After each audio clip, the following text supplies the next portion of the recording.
Halo, selamat bertemu lagi di Gado-Gado Mavela. Gimana keadaan kalian hari ini? Semoga sehat-sehat selalu ya. Cuacanya gimana hari ini di sana, di tempat kalian? Cerah atau mendung atau ini di sini lagi hujan? Semoga suara hujannya nggak mengganggu ya. Oke. Hari ini kita mau cerita apa ya?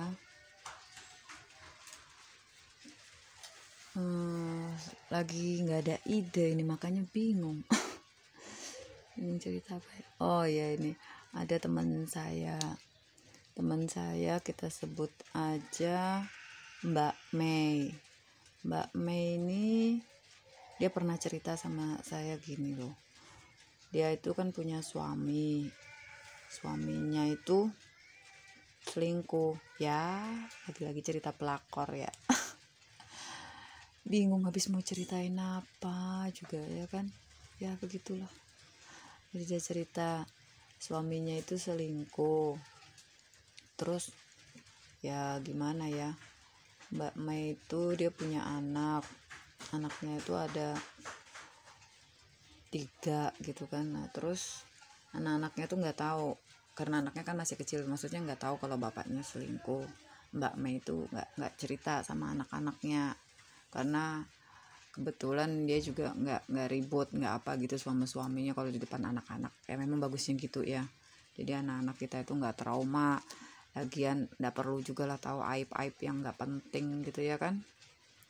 Lagian kasihan juga, takut anak kita malu apa gitu kan. Nah jadi karena suaminya ini selingkuh, suaminya kan jarang pulang ke rumah.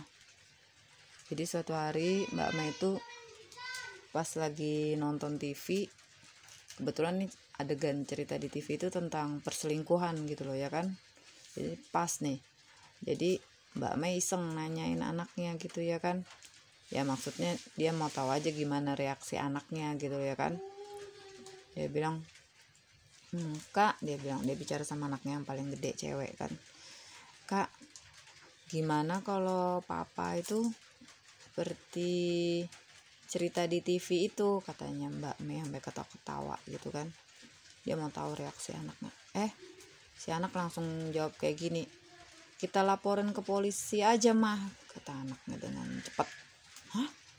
Kaget Mbak Mei, kok jawabannya gitu. Ini jawaban anak kecil nih ya, berarti jawaban anak SD kok laporin kantor polisi gitu, gimana gitu kan. Biasa kan anak SD jawabannya lucu-lucu, ini sih lucu cuma kok itu ya pas banget gitu, kantor polisi gitu ya kan. Ditanya dia sampai ketawa, loh kok ke kantor polisi kak, memang kenapa? Dia bilang, iya mah, katanya si anak, kita laporin itu kasusnya ini pak, pencemaran nama baik. Hah?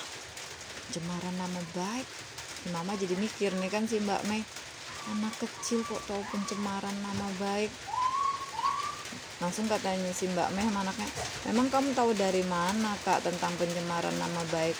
Itu mah di TV itu loh, ada artis A gitu mah, dia bilang, dia kan dituduh ini itu mah, terus dia ndak terima mah, makanya dia pergi ke kantor polisi mah, laporin orangnya itu, yaitu dengan kasus pencemaran nama baik mah. Makanya kalau papa selingkuh mah seperti yang di TV itu mah, kita laporin aja ke kantor polisi mah, kita bilang papa sudah mencemarkan nama baik kita, jadi kita minta dia dihukum. Mbak Mei itu langsung ketawa ngakak gitu loh, sebenarnya dari sedih, dari gimana jadi ketawa gitu. Pinter juga ya ide anaknya, nggak kepikiran loh dia kalau bisa ngelaporin itu loh. Bener juga sih ya, pencemaran nama baik ya kan. Kalau suami kita ya, pasangan kita gitu selingkuh, ya otomatis kan merugikan kita, mencemarkan nama baik kita, kelakuannya dia itu kan. Ya benar juga, anaknya kan jadi malu dan segala. Betul itu bisa tuh dilaporin ke kantor polisi kayak gitu tuh ya. Cuma ya itu sih kadang gimana ya, ini yang kan yang ngomong anak SD, Orang-orang pasti nggak akan percaya bahwa anak SD itu punya pemikiran seperti itu, bener kan? Lah saya aja waktu diceritain sama Mbak Mei aja kaget. Iya kaget dan ketawa-ketawa, ih jenius juga pikir saya anaknya itu ya kan, punya ide kayak gitu. Kita loh nggak pernah, yang orang dewasa aja nggak pernah kepikiran begitu, bener tidak? Biasa kalau begitu dapat kasus pasangan selingkuh, yang kita lakukan apa? Kita datangin, kita labrak, udah kita obrak-abrik di situ. Ya ibaratnya kebanyakan kita pun memalukan diri kita sendiri, ya kan, bener kan? Nah makanya kayak ini apa, pencemaran nama baik bisa nih kayak gini nih, lucu jadinya ini ya kan. Makanya ini buat para emak-emak, bapak-bapak, kakak-kakak atau siapapun, mbak-mbak yang kebetulan pasangannya selingkuh, bisa nih membawa itu apa, kasusnya ke kantor polisi kan, bilang pencemaran nama baik, dia berselingkuh ya kan, kita jadi malu karena orang-orang taunya apa, dia pasangan kita, dia suami kita, dia istri kita, dia selingkuh. Enak bener ya kan, kayak gitu bisa itu ya kan. Oh setuju tuh, saya dukung tuh, malah kalau perlu itu harus diadakan apa, undang-undang khusus tuh seperti gitu, supaya apa, supaya tuh para pasangan kurang ajar itu tidak seenak-enaknya aja selingkuh di belakang kita. Oh kita setia sama dia, kita udah korbankan diri kita, mengabdi sama dia, setia sama dia, tahu-tahu dia selingkuh. Yes ya, ini sama nih kasusnya kayak Mbak Mei ini, kasihan banget dia percaya sama suaminya, percayanya nggak tanggung-tanggung lagi, bukan 100% tapi 1000% katanya. Buset gitu, 1000% kamu bayangin. Gimana tuh rasanya, sakit hatinya itu. Aduh, kita lo percaya sama orang 100% aja dihianatin, ditipu aja sakit hatinya tuh, aduh, sampai ke ubun-ubun tuh. Gimana lagi tuh kalau 1000% ditipu, dihianatin, wais, mungkin sakit hatinya bukan cuma sampai ke sumsum tulang tuh, sampai ke liang kubur itu, bener tidak? Aduh kakaknya itu ya, kadang-kadang itu ya aku tuh aduh kasihan. Kadang kan orang bilang kan dia kayak orang-orang tipe-tipe Mbak Ma itu kan dibilang apa, bucin, terlalu cinta, budak cinta bilangnya, terlalu cinta, terlalu percaya sama pasangan, tahu-taunya malah dihianatin. Sebenarnya gimana ya, istilah bucin tuh memang kadang ada baik ada tidaknya juga, tapi kan namanya kita itu kadang mencintai seseorang ya, kita kan harus mempercayainya. Kalau kita tidak mempercayain pasangan kita, lah siapa yang kita percayain? Masa tetangga kita? Masa orang lain? Kan gak mungkin ya pasangan kita ya. Makanya pasangan kita aja tuh yang kadang kurang ajar tuh. Kita udah percaya sama dia, kita sudah serius sama dia, setia sama dia, malah dia mengkhianatin kita, menipu kita. Aduh kayak gitu tuh rasanya gimana ya, miris banget itu loh. Aduh, kalau untung loh ya Mbak Mei itu baik, itu suaminya itu dia cerita sama saya ketahuan selingkuh sama dia itu nggak dia apa-apain tuh sama Mbak Mei itu aja ketahuannya juga nggak sengaja, lihat dari chat WA-nya bilangnya. Aduh, nggak sengaja kan. Mbak Mei itu nggak pernah, orangnya tuh tipe-tipe betul-betul istri percaya suami, dia nggak pernah itu ngecek-ngecek HP suaminya, nggak pernah ngecek-ngecek kantong baju, kantong celana atau apapun loh. Tuh ada yang ketawa tuh, ibu-ibu, bapak-bapak. Biasa sih ibu-ibu ya, ibu-ibu paling hobi nih ya ngecek-ngecek HP suaminya ini ya kan, sampai nomor PIN, nomor apa nih, kode-kode tuh, aduh, hafal dan tahu ya. Tapi kalau Mbak Mei itu dia nggak kayak gitu tuh. Ada yang telepon suaminya siapa, dia biasa-biasa aja. Suaminya pergi jalan kemana, dia nggak nanya mau kemana, pulang jam berapa dan segala macam. Pulang telat juga dia biasa-biasa. Ya karena apa? Ya faktor dia percaya. Kan orang dewasa tuh kan memang begitu. Kalau kita benar-benar orang dewasa, kita kan harus punya komitmen. Kita kalau sudah menjalin hubungan dengan seseorang, apalagi dalam ikatan perkawinan, ya kita harus komitmen sama dia. Dia satu-satunya pasangan kita nggak boleh ngelirik-ngelirik yang lain. Lah kalau kita mau ngelirik-ngelirik, apa gunanya kita menikah, apa gunanya kita berumah tangga dan punya anak? Kasihan dong anak-anaknya, benar tidak? Ya itu kadang-kadang saya tuh ngerasa gimana ya, itu para aduh, orang-orang kurang ajar yang setelah menikah selingkuh. Aduh, udah punya anak 1, 2, 3, 4, aduh selingkuh, alasannya macam-macam. Kadang apa, istrinya gendut, jelek, aduh, bawel, pemaranas, segala macam. Padahal tuh harusnya tuh suami-suami itu diselidikin dulu, kenapa tuh istriku yang dulunya cantik waktu pacaran, dulunya langsing, dulunya wangi, dulunya kinclong, begitu sudah menikah punya anak jadi bawa apek, jadi nggak cantik lagi, malah gendut, malah kucel, kumel. Diselidiki kenapa, apa sih istri itu memang malas dandan atau apa? Kalau malas dandan pun karena apa? Padahal itu tuh setahu saya tuh ya, kebanyakan itu karena apa? Karena faktor si istri setelah menikah sibuk mengurus rumah. Bayangin, dulu sebelum menikah nggak perlu cuci-cuci, beberes, ngurus anak dan segala macamnya. Sekarang setelah menikah perlu beberes rumah, perlu ngurusin anak, ngurusin suami. Ya kapan lagi waktunya ngurus diri sendiri?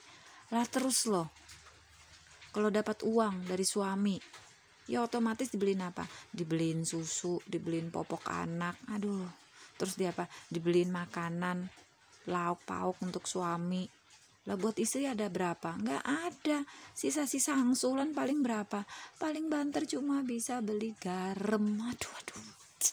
Makanya tuh kadang miris, buru-buru mau beli bedak. Aduh, ibaratnya mau beli apa ya? Aduh, ikat rambut aja nggak bisa. Sudah itu, aduh.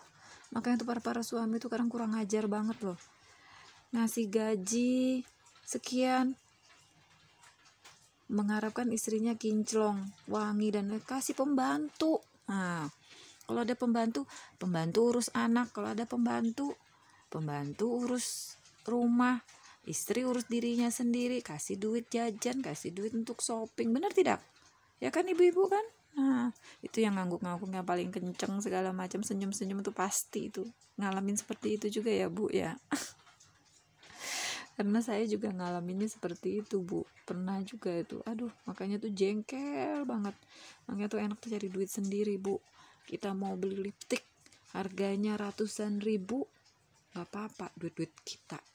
Coba kita beli lipstik pakai duit suami ratusan ribu, aduh, mungkin itu ceramahnya, ocehannya itu nggak cukup 1 hari 1 malam Bu, bisa 3 hari 3 malam ya kan Bu. Aduh, dibilangin lah dia kerja banting tulang cuma buat beli lipstik 1. Aduh, padahal lo ya, wanita itu sukanya itu ngapain? Shopping kan. Nah yang di shopping, yang dibelanjain apa? Alat make up, baju, tas, parfum, ya kan? Nah, kalau lipstik warnanya cantik, teman arisan lo nanya atau teman komplek, ih cantiknya lipstiknya, beli di mana? Harganya berapa? Merek apa? Aduh, coba kalau kita belinya di pasar 5.000, oh cuma belinya 5.000 di pasar Loak atau di mana, diketawain sudah. Oh kirain lipstik mahal. Aduh, jadi sudah dipuji bagus, begitu kita bilang harganya sekian langsung dijatuhin 16 deh kita. Bener tidak? Aduh, rasanya tuh gimana gitu. Coba kalau bilang, oh ini lipstiknya merek ini, yang pakai itu iklannya artis ini, wish, langsung mereka pada ngangguk-ngangguk. Oh iya bener, pantasan lipstiknya bagus, warnanya cerah, bibirnya kelihatan lembab, penuh waktu menggunakannya. Aduh, harganya sesuai harganya ya kan, ada harga, ada kualitas, ada, aduh, pokoknya kalau untuk barang mahal pasti wah. Memang sih nggak semua barang mahal itu harus kita beli, dan gak semua juga barang jelek itu gak bagus gitu ya, tergantung lah situasinya gimana ya kan. Makanya itu ya, ini sih sedikit cerita saya ya kan tentang Mbak Mei tadi ya kan. Makanya ibu-ibu kalau punya suami yang selingkuh atau apa gitu ya kan, kadang itu ya, itu yang paling susah itu apa, memberi penjelasan ya kan ke anak-anak kita itu kayak apa gitu loh. Makanya tuh kadang kita mesti ngomong ke anak kita pelan-pelan, apalagi nih ya kalau buat yang misalnya rumah tangganya sudah nggak bisa dipertahankan lagi, kita tuh kan mesti kasih pemahaman ke anak kita bahwa kita sebagai orang tua udah nggak bisa bersama lagi, kita mau pisah, kita mau apa gitu kan. Jangan tiba-tiba si anak kaget, tahu-tahu sudah urusan pengadilan, tahu-tahu dipanggil ke pengadilan. Nah, milih siapa? Bapak atau ibu? Aduh, pusing sudah anaknya, ya kan? Karena kebanyakan biasa tuh kalau perceraian pasti ujung-ujungnya ribut hak asuh, terus apalagi gono gini, dan aduh, kadang yang ribut-ribut tuh kasihan anak gitu loh. Buat apa gitu kan? Biarpun tidak menjadi suami istri lagi, tapi kan tetap kita itu kan tetap tanggung jawabnya sebagai orang tua. Seorang ayah tetap menafkahin anak-anaknya, mengongkosin anak-anaknya, ya kan? Sampai kapan? Ya sampai dia tamat sekolah, sampai dia bisa hidup mandiri. Itulah tugasnya seorang ayah. Sedangkan seorang ibu itu kan tugasnya membimbing anak-anaknya sampai kapan? Ya sampai selama-lamanya, bukan sampai dia sekolah aja. Masa dibimbingnya cuma sampai sekolah, nanti setelah itu tidak dibimbing lagi? Nggak bisa, ya kan? Makanya kalau ayah kan masih mending, ngongkosinnya cuma sampai tamat sekolah. Nah, tapi kalau ibu harus bimbing terus. Nanti anak kita mau menikah, kita mesti memberitahu dia ini tuh. Apalagi kalau kita punya anak perempuan, kita mesti mengajarin dia memasak, mengatur rumah, apa segala macam. Supaya apa? Supaya tidak memalukan diri kita. Anak kita tuh nggak bisa apa-apa. Nanti orang akan bilang, oh anaknya si ini mau menikah, nggak bisa masak, nggak bisa ini itu. Aduh, kan malu juga kita sebagai orang tua, ya kan? Kayaknya kalau ayah kan gimana ya, ayah kan tahu sendiri, sibuk kerja kan, nggak mungkin ngajarin gini gitu kan. Makanya ibu tugasnya ngajarin. Makanya biarpun sudah berpisah, ya si ayah juga wajib tetap membiayain. Karena saya sering lihat loh teman-teman saya itu, begitu mereka udah pisah, si ayah nggak ngongkosin anak-anaknya, malah dia sibuk ngongkosin keluarga barunya. Dan lucunya, yang kadang bikin lucu, yang bikin miris tuh, keluarga barunya nih, istri barunya nih punya anak, bukan cuma satu, malah kadang dua.